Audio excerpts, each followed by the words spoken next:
Ayan, mega love shoutout, isang magandang araw, isang maulang araw po, bagyong araw sa ating lahat. Ayan, mega love shoutout, no, sa lahat ng ating mga minamahal na viewers at lalo na sa mga parting may bagyo, parting may bagyo, yun di bagyo. Lalo na sa may mga parting may bagyo ay ingat po tayo, ano po, sa parting Kabisayaan, ayan. Dito sa amin, ulan-ulan, walang tigil na ulan. Ayan. Hindi na natatapos yung mga issue, guys. Talagang umiikot lang yung issue. Ano po? Noong nakaraan, ang issue kay Joy, tapos kay Carl, sa John Carl, ano? Tapos ngayon, noong nakaraan, Beyonce o EDC. Ito naman kay Yang Mi. Pero yung kay Yang Mi naman po ay talaga namang lagi naman siya naman madalas na nasa front line. Ito din po yung pinaka-importante po sa lahat. Ano po, paglilinaw. Ito sinasabi ko na rin dati pa na malaking bagay po sa lahat ng mga nandito sa Kalinga Partners. Ano po? Maging ang ibang mga reaktor, malaking bagay na kayo ay may mga kaibigan po na mga, sabihin natin yung mga sinasabi nila, mga tinatawag nilang mga balahurang reaktor. Ako, sinasabihan din ng mga balahurang reaktor. Alam nyo, sa totoo lang, ang mga Kalinga Partners or ilang mga reaktor, maganda or malaking bagay na kayo ay may mga kaibigan. Sabi ko nga, yung mga palaban, ano, at least, kumbaga, pagdating ng oras na kayo ay binabanatan, mayroong mga baback up sa inyo, may mga magtatanggol sa inyo. Yun. Kaya minsan, pilitin natin na maging kaibigan din natin ang mga reaktor. Ayan. So, ayun na, ano. Kagabi, yung topic ko ito ay patungkol kay Yang Mi at kay Birador at sinasabi nila na tama raw si Birador. Ako sa tama at paglalahad or paglalabas ng mga anomalya, kung meron namang sapat na ebidensya ay pwede naman.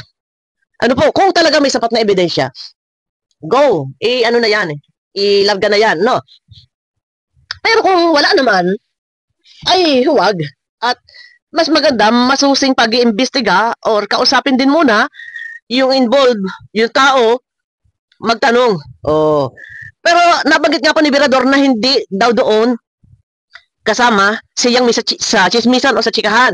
Pero napag-alaman ko din, dahil ako po ay mismo may kausap na mismo member doon sa loob ng group chat nilang Yang Mi, hindi ko na lang papangalanan, mismo may kausap ako, member mismo.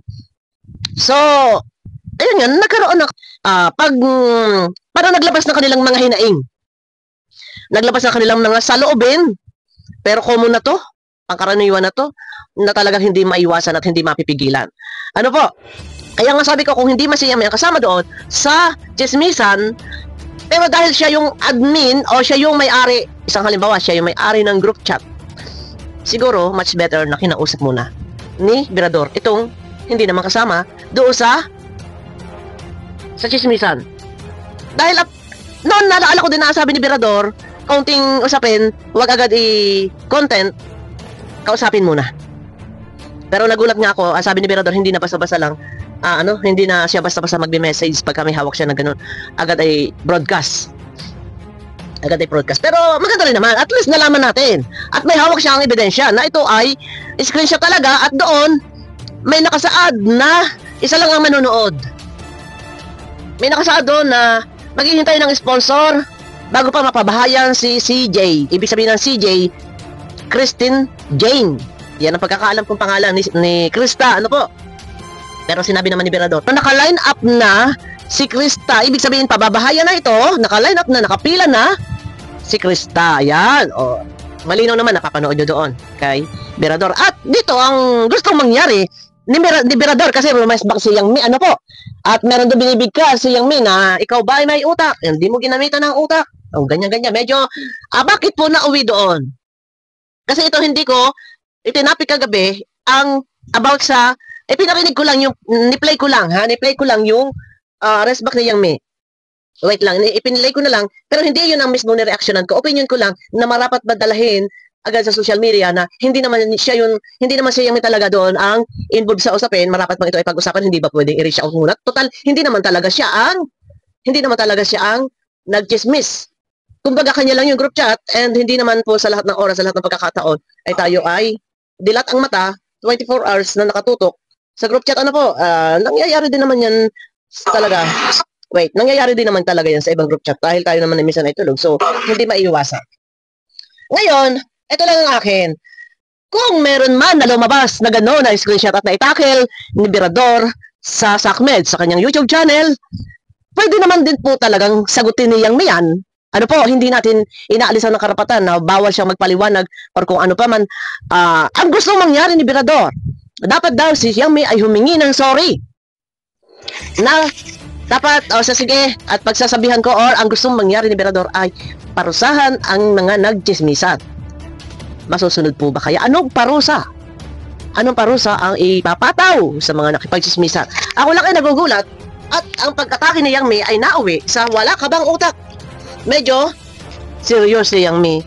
Nawala ka doon sa highlight topic tungkol sa screenshot na kumakalat na ito ay, kumbaga, ikaw ang admin doon sa group chat, under mo ito, ikaw ang may access sa loob ng group chat.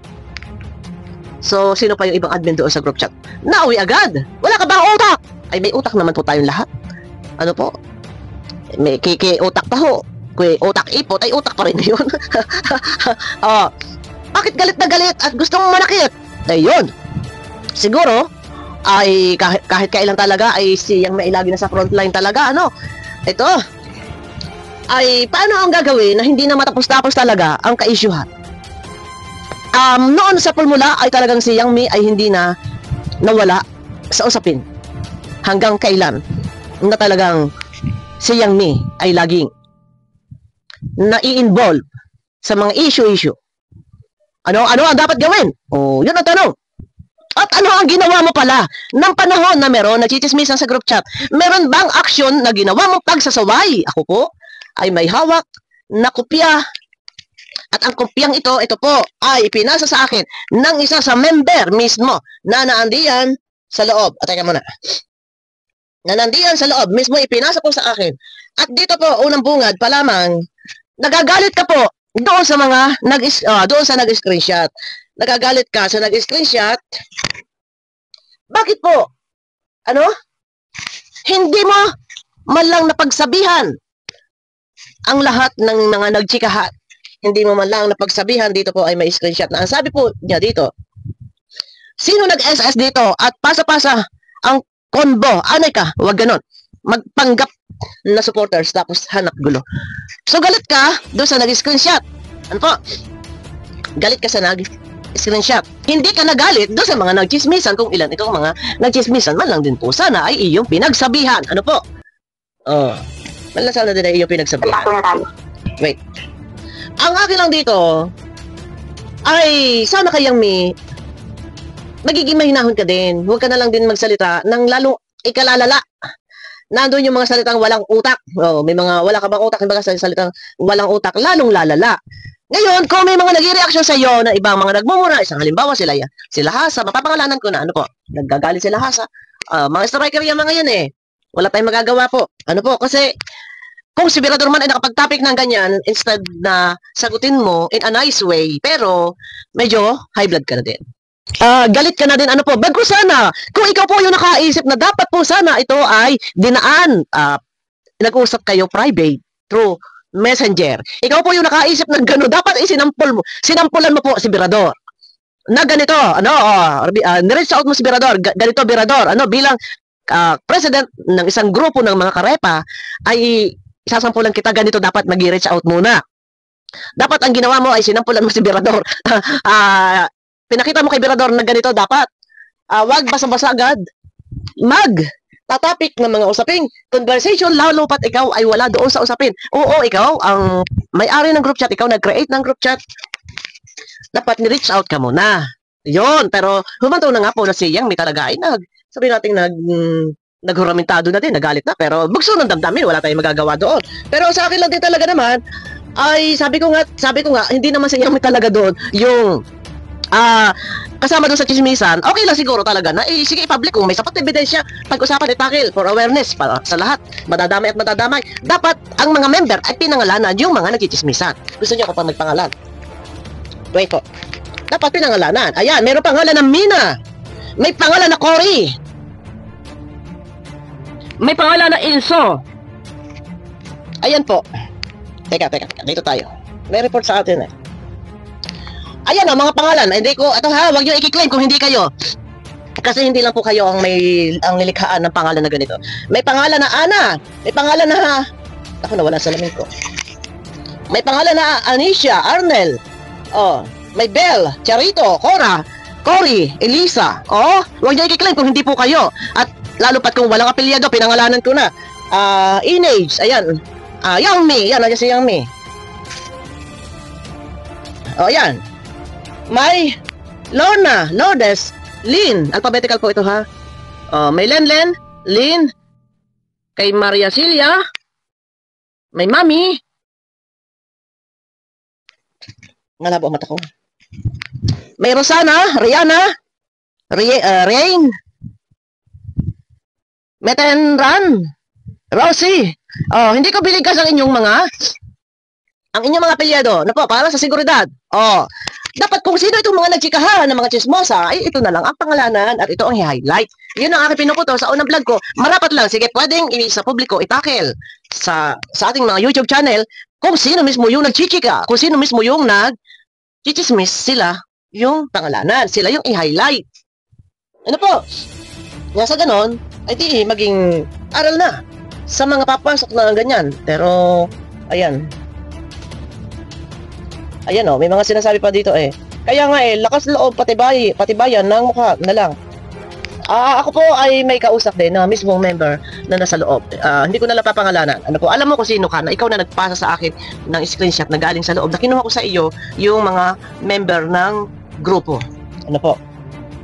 Yun na nga tapos nanalo pa sa Family Feud, namigay ng 2K tapos wala sa line-up si Krista kasi walang sponsor ha. So kung walang sponsor, never talaga pala magkakabahay si Krista. So may question mark naman to. Saan napunta ang kita ng views niya? So dito guys, ang akin lang dito, kung doon din may sinasabi na isa lang ang manonood.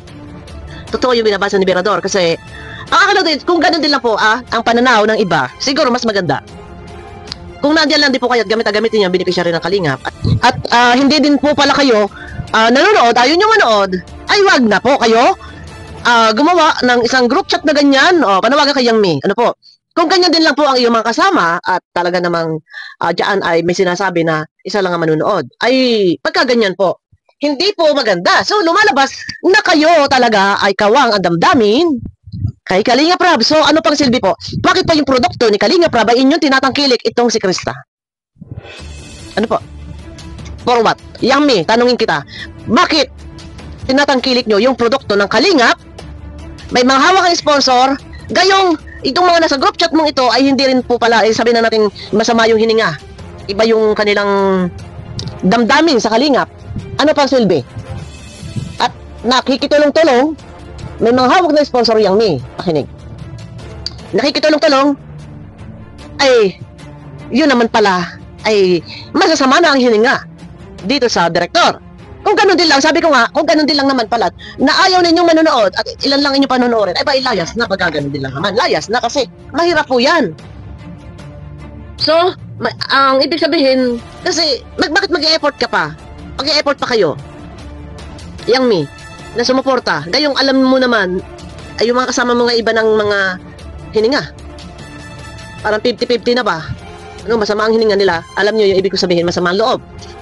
Diba, may galit sa puso. For what? At nag-stay pa sa Kalingap. Tinatangkilik ang produkto ng Kalingap na itong si Krista. Kung ganun din lang naman, ay tigilan nyo na. Kasi bandang huli, ikaw talaga dito, Young Me, ang malilintikan. Kasi group chat mo yan, bahay mo yan. May sapat na ebidensya, may screenshot na nagpapatunay na ikinakampanya na huwag panoorin ng lahat. Isa lang, para hindi counted lahat ng views. So, update na lang sa group chat or mag-screen record, ipapasa sa group chat para updated ang mga members. Yung issue ko kasi sa iyo, kaya may screenshot, may sapat na screenshot. Pero yung akin yung issue naman before na, alam niyo yung na-issue before, pakikipagsabuatan daw kay Salcedo ay wala talagang katotohanan at katunayan doon, naglalatag nagpatong na si Salcedo sa ating malo ng pera. Patunayan lang na talaga kami may sabuatan pero wala po. Pero dito, wala naman kumagat, wala naglabas. Pero dito po, ikinakampanya na wag panoorin at hindi raw magkakabahay, maghihintay pa raw ng sponsor. So talaga, merong pag naganap or may pag-uusap talaga na iba. Ano po? Ayun, doon lang. Sana kay Young Me, total naman naisip mo rin, nasabi mo pinalalala, lumalala, at gusto ni Ibrador magbangga-bangga ang mga ano. So dito nalaman na patunayan na talaga meron po talaga toxic. Meron talagang basher. Kita-kita po sa screenshot na binabasa ni Ibrador. Meron talagang basher. Ito ay ang supporters, sumusuporta sa My Chris. Sumali na po ang sumusuporta sa My Chris. Ito ay basher ng ni Kalinga Prab. Hindi po lahat, ha? Hindi po lahat. Ibig sabihin, kasi sila Yang Mi ay nasa My Chris. So, kasama ni Yang Mi sa group chat ay mga maka-My Chris. Ito yung mga masasama ang hininga. Ngayon, napapagbintangan ang mga taga-Jomcar na sila ang basher. Pero, napag-alaman natin na meron palang higit pang basher. Ito pala yung sumusuporta sa My Chris na kasama nila Yang Mi. O, diba?